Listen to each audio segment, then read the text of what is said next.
Assalamualaikum warahmatullahi wabarakatuh. Saya Elmeda Kumaro dari kelompok 4 PIAUD 4A akan menjelaskan tentang teknis penyelenggaraan taman kanak-kanak. Tentunya kami sebagai mahasiswa PIAUD harus paham bagaimana sih cara mendirikan TA, apa saja sih yang harus dipersiapkan, apa sih yang faktor yang paling penting ketika kita ingin mendirikan PIAUD. Di sini dari makalah kami akan menjelaskan, yaitu yang pertama, apa sih teknik penyelenggaraan taman kanak-kanak itu. Yang kedua, sebutkan syarat dan cara mendirikan TK itu sendiri. Yang ketiga, jelaskan bagaimana sih cara mengajukan proposal untuk pendirian TK. Yang keempat, yaitu cara mempromosikan TK itu sendiri. Jadi poin 4 ini menurut saya adalah poin terpenting bagi kita sebagai calon pendidik di masa depan. Apakah nantinya kita akan membuat TK sendiri ataukah nantinya kita akan bekerja di lembaga TK. Ya, yang pertama tentunya petunjuk teknisnya yang pertama adalah dasar hukum. Dasar hukum tersebut itu yaitu tentang Undang-Undang Nomor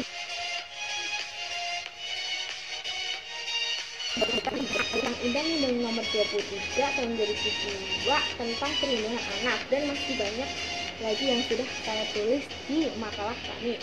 Yang kedua tentang pengertian, tentunya kita sudah tahu apa itu taman kanak-kanak, untuk siapa, tujuannya apa, tentunya kita sudah mempelajarinya ya.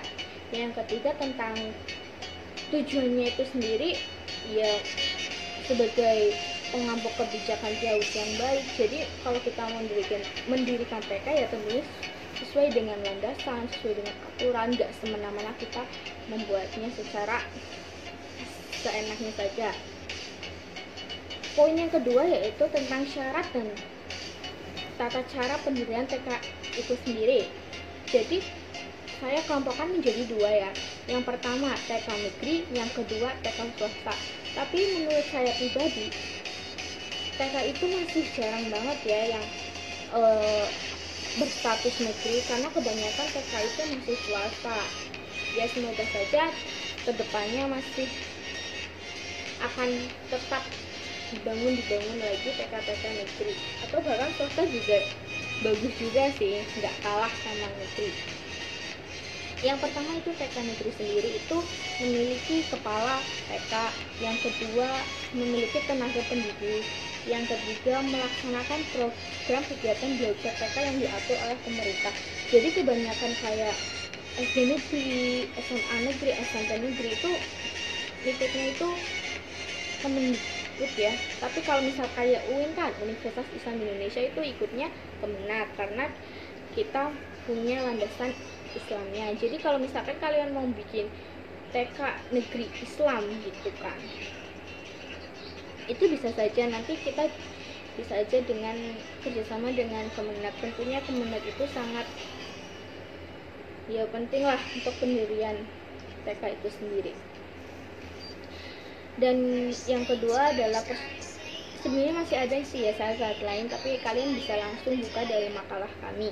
Yang kedua persyaratan TK swasta.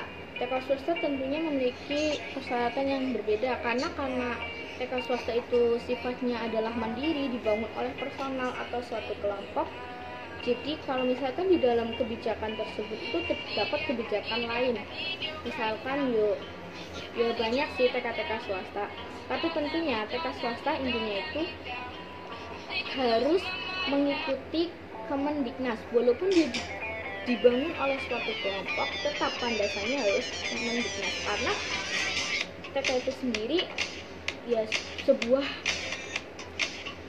wadah untuk anak Indonesia, tentunya sudah diatur oleh undang-undang. Sebenarnya syarat lain masih banyak, bisa lihat sendiri ya.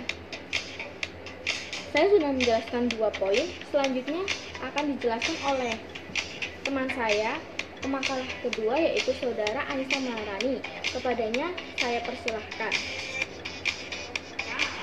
Yaitu saya di sini akan menjelaskan tentang langkah-langkah menyusun proposal pendirian RA.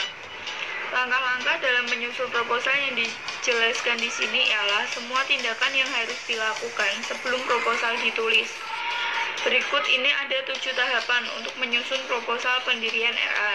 Yang pertama, survei dan analisis jumlah anak dan keluarga. Tahap awal yang dilakukan saat menyusun proposal pendirian RA ialah dengan melakukan survei jumlah anak didik serta keluarga yang ada di wilayah yang akan mendirikan lembaga RA. Yang kedua, menggalang dukungan tokoh masyarakat. Dukungan dari berbagai tokoh masyarakat akan dapat memberikan masukan dalam proposal, sehingga akan mempermudah dalam proses perizinan. Yang ketiga, ada mengidentifikasi lokasi dan sarana prasarana. Lokasi atau tempat yang akan menjadi lahan pendirian lembaga RA dengan dipertimbangkan terlebih dahulu, mulai dari jumlah anak dan keluarga, letak yang strategis, serta transportasi. Selain lokasi yang sangat strategis, juga perlu diperhatikan sarana maupun prasarananya, seperti area mainan, area pasir, area cerita, area seni, area musik, serta area outdoor. Yang keempat, ada menghimpun dana. Terkait dengan sarana maupun prasarana yang akan disediakan, haruslah sepadan dengan dana yang dimiliki lembaga tersebut. Yang kelima, mengkaji kurikulum yang akan digunakan. Dalam mengkaji kurikulum berisi visi, misi, serta tujuan didirikannya lembaga pendidikan RA. Profil kurikulum yang menarik akan menjadi bahan dalam mempertimbangkan tersendiri bagi lembaga yang akan berwenang dalam memberikan izin dalam mendirikan RA. Yang keenam, ada analisis referensi yang relevan. Dalam tahap ini tidaklah kalah penting dengan tahapan sebelumnya. Pada tahap ini, pendiri RA mengkaji maupun menganalisa referensi mengenai RA yang cocok. Yang ketujuh, menuangkan penulisan dalam bentuk proposal. Tahap terakhir yaitu dengan menuliskan proposal pendirian RA. Adapun isinya berupa hasil yang diperoleh dari langkah-langkah yang sudah disebut di atas. Selanjutnya ada bentuk proposal pendirian BAUT. Salah satu dari hal yang penting dalam pembuatan proposal pendirian RA yaitu kelengkapan dalam penataan maupun isi proposal. Penulisan setiap bab harus dijelaskan secara rinci agar dalam pengajuan proposal yang berwenang dapat memahami dengan jelas gambaran sekolah tersebut. Di situ ada di penulisan ada pertama judul proposal, kedua latar belakang persoalan atau dasar pemikiran, ketiga visi dan misi lembaga, keempat tujuan, kelima kurikulum atau program yang diusulkan, keenam sumber daya manusia, tenaga kependidikan, yang ketujuh calon anak didik yang menjadi sarana lembaga PAUD, yang kedelapan sarana dan prasarana yang direncanakan, yang kesembilan jenis layanan yang diberikan, kesepuluh sumber biaya dan pembiayaan. Yang keempat ada mempromosikan pendirian lembaga pendidikan RA. Visi dan misi lembaga PAUD merupakan media paling sederhana untuk mengenalkan PAUD dengan cara ada brosur, poster, iklan cetak. Demikian presentasi dari kelompok 4, kurang lebihnya mohon maaf. Wassalamualaikum warahmatullahi wabarakatuh.